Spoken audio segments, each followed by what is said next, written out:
Hello and welcome to PBH435, Health Studies of Dangerous Drugs. My name is Dr. Sheila Clark and I'll be your professor this semester. I'm really looking forward to working with you on this interesting topic. I don't assign a lot of content here in the first week.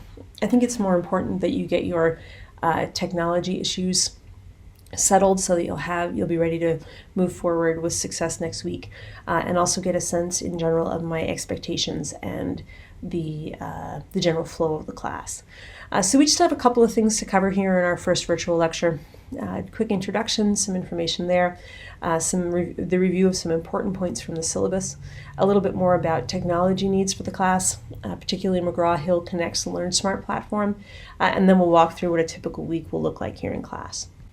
I would encourage you over the course of the semester to reach out anytime that you have questions about the content, any kind of technical issue or problem or concern with the way the class is, the technical aspects of the class. I'm really pretty available through lots of different methods, and I do look forward to hearing from you. I'm really interested in seeing my students here at UNLV be as successful as possible, so I try to make myself available and answer questions as quickly as possible. You're always welcome to reach out to me through the class itself, through the communications in Canvas. You can also email me directly at sheila.clark@unlv.edu, and then I've also got my mobile number there. You're welcome to call. If I can't speak to you directly, you can leave a voicemail, and I also strongly encourage you to text if you have any questions or concerns. If you're here on campus, you can always come see me in person in the Gateway building. My office number is 306. If you haven't been to the new Gateway building yet, it is on the south side of campus, across Maryland Parkway from the In-N-Out Burger, and I'm on the third floor of that building. I do publish my office hour times in the syllabus, and those are times that you're welcome to just drop by. You'll be sure to find me here. But keep in mind, I'm here a lot, pretty widely available. If those times don't work for you, then please reach out, let me know when we could set up an appointment. And if we can't meet up in person, we could always arrange a video call or even just a phone call to answer your questions.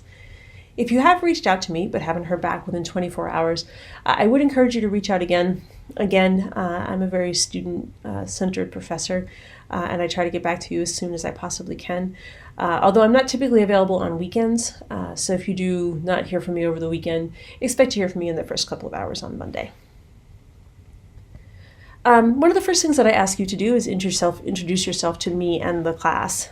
So I think fair's fair, and I'll do a quick introduction as well.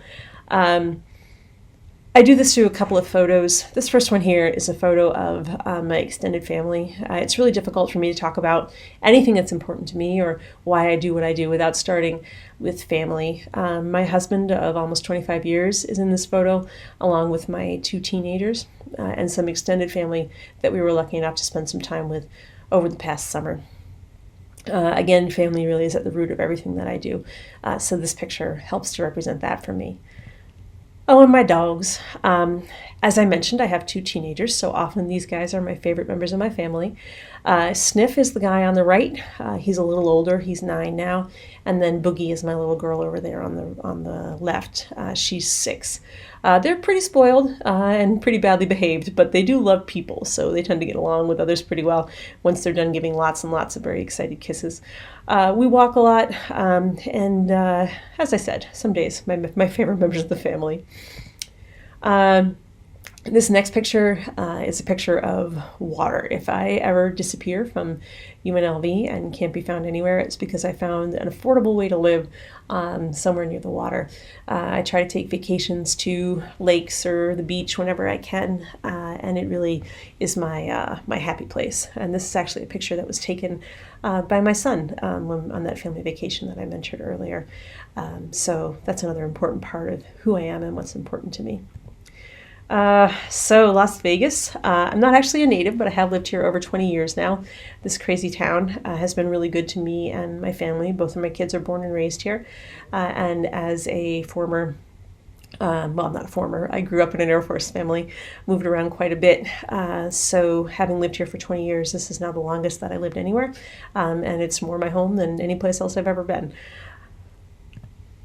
And then finally, I've got this picture of this teaching award, not because I think it's important for you to know that I'm an award-winning teacher or anything like that. This particular one is important to me because it was actually voted on by students. And as I mentioned earlier, I'm a very student-centered professor. I'm really interested in seeing you and all my other students here at UNLV be as successful as possible. So this award meant an awful lot to me because it meant that that was clear enough to enough students that they voted for me to receive this. And that's just a quick picture of who I am. If there's anything else I can help you out with, please feel free to reach out, any of those methods of communication, and I'll try to answer your questions. Now I'd like to move on to talking about the syllabus a little bit. You are college students, so I'm not going to read it to you.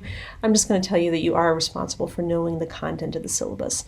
Please reach out to me with any questions that you may have, particularly here at the beginning of the semester when some of that might not be as clear. I do want to point out some of my policies that might be different than other instructors that you've worked with. I do think it's important for you to know that I rarely offer extra credit here in this class. My experience as a long-term teacher, the students who need extra credit rarely do it, and the students who do the extra credit rarely need it. So I would expect to see the points that you're earning over the course of the semester be an accurate reflection of the grade that you'll be seeing for yourself at the end of the semester. Another important thing, I don't accept late work. If you don't have your work in by the deadline, you can expect to receive 0 points for the assignment. On the other hand, though, I do know that life often interferes with study. So I have a system of late passes that will allow you to give yourself an automatic 4-day extension on any assignment that's due over the course of the semester. And you do get 3 of these to work with over the course of our time together. So please make sure that you check the section of the syllabus that talks about that so you'll know how to use one of those if the need arises. And then finally, academic integrity. I did all of my graduate work here at UNLV. I'm a fellow Rebel. So the quality of your degree reflects on the quality of my degree, and as such, the concept of academic integrity among our students is especially important to me. So do please make sure that all the work that you submit is your own, and see the syllabus for more information about what happens if that may not be the case. I wanted to run quickly through the points that are available over the course of the semester. We've got a couple of different kinds of assignments here that you'll be working on in PBH435. You'll have a quick introduction post to be done this week. That's worth 5 points. We have the Learn Smart platform, which we'll be talking more about in a couple of minutes. You'll have 18 5-point assignments to complete on that Learn Smart platform for a total of 90 points. You'll also be doing 9 10-point discussion questions over the course of the semester, so 90 points from the discussion questions. Aside from the discussion questions, there are 3 additional written assignments. Details of those are available on Web Campus. Those are worth 20 points each, so 60 points from those. And then finally, we'll have 3 25-point exams over the course of the semester. That's a total of 320 points, unless you happen to be a graduate student who's enrolled in HED 635, the cross-listed graduate section of this class. In that case, you'll have an additional 50-point paper, and again, information on that paper is available on Web Campus and due dates in the syllabus. I'd like to spend a little time talking about your Web Campus and technology needs for the class. As an online class, it's especially important that you're able to successfully use all the tools that will lead to being able to gain the points for all those assignments. You'll have to have access to Web Campus, obviously. Here I'd like to point out that it's especially important to check your announcement settings in Canvas. There's lots of different ways for you to get those announcements, and in this first couple of weeks I do quite a few announcements making sure that you're aware of the schedule and deadlines for the class. So if you're not getting those announcements, check your settings. You can always call the help desk here on campus, 895-0777, if you're not sure why you're not getting them and how to fix that. You'll also need access to audio for recorded lectures, the virtual lectures like the one that we're doing right now. And then finally, you'll need access to the McGraw-Hill Connect platform. We'll talk about more of that just in a little bit.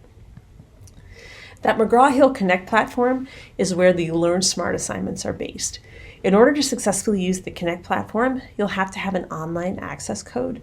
The easiest way to set up your account to be able to use these is just click on one of the Learn Smart assignments on Web Campus or Canvas, and that will take you directly to the Learn Smart platform to connect your accounts. Once your accounts are connected, you should be able to switch back and forth between the platforms, and your work should automatically transfer over. On the Learn Smart platform, You'll be doing 1 to 2 modules a week. Each of those are worth 5 points. In order to connect your accounts, if you're not able to just link them by clicking on that Learn Smart assignment, I do have some detailed instructions available in the Week 1 folder on Web Campus. If you're having any difficulty connecting your accounts, you can also reach out to McGraw-Hill's technical support at 800-331-5094. Okay, so we've got Canvas, we've got McGraw-Hill, we've got the virtual lectures, lots of different kinds of technology going here. In my experience, technology issues will definitely occur at some point over the course of the semester. If this happens to you, if it's right before the deadline for an assignment and you're unable to complete it, my advice to you is to communicate with me early and often. The sooner I hear that you're having a challenge, the more likely it is that I'm going to be able to accept your work if it becomes late. I'm also going to ask, when you reach out to me, if you've contacted the appropriate tech support staff, either the UNLV help desk for Canvas issues or the McGraw-Hill tech support staff for problems with the Connect platform. Each week, except for our exam weeks, we'll pretty much have the same pattern for our class. There'll be assigned readings. You can see those in the syllabus. So you'll want to use either the ebook or if you do decide to purchase a hard copy of the book to complete the chapter reading. Once you've read the chapters, then you'll want to complete the assigned Learn Smart modules. There'll be 1 or 2 assigned per week, and those modules need to be completed by Sunday at midnight. These are typically available for a week or 2 before the due date, so you should have plenty of time to get those done before that Sunday midnight deadline. After you've completed the reading and the Learn Smart modules, then you'll want to listen to the virtual lecture like this one. I also have companion study guides for you to fill out as you listen to those lectures. Those are not turned in. I don't grade the study guide completion. That's really for your own use, and I will emphasize that that really is the best way to prepare for the exams. Finally, most weeks, 9 of the weeks of the semester, you'll also be completing a discussion post. Those discussion posts are worth about 10 points per week. I do break the class up into discussion groups of about 10 people. In my experience, that tends to get you enough variety of opinion without you having to keep up with 40 sets of posts every single week. So you'll want to read the posts. I've got very specific discussion post guidelines in the Week 1 folder. Please take a moment to look at those this week. Again, we don't have any other content assigned because I think this is really important. Take a look at what I'm looking for. I've got specific criteria for an A-level post, a B-level post, and what like a C-level post would look like as well. That main post, your main response to the discussion post prompt, is going to be due by Wednesday at midnight. And you can earn up to 6 points of the 10 for the content and quality of that first post. Then you'll also have to reply to 2 of your group members by Sunday at midnight. Each of those replies are also worth 2 points. So 2 replies, 2 points, the remaining 4 points for the assignment. I set the deadlines up like this so that you're not stuck trying to look for discussion posts to reply to at 11:58 on Sunday because no one else in your group has gotten around to posting their main post yet. So there's a specific flow. Hopefully you'll get used to it over the first week or 2. And again, I do have lots of announcements coming out about deadlines during that time period. For this week, your main goals are to set up that McGraw-Hill Connect account for access to the Learn Smart assignments. I will ask you to complete a very brief Connect to Connect assignment. You should see that listed in Web Campus once you get McGraw-Hill set up. It's very simple and it just allows me to verify that you've been able to make that connection successfully. And then I'll also ask you to post an introduction of yourself to your classmates, specifically your group mates again, because you're broken up into those smaller discussion groups. And I'll ask that you have all of that done by Sunday at midnight. So thanks for taking the time to learn a little bit more about the course. I'm looking forward to getting to know you, and if there's any questions that I can answer for you as we get started here in our first week, please reach out and I'll look forward to helping you out however I can.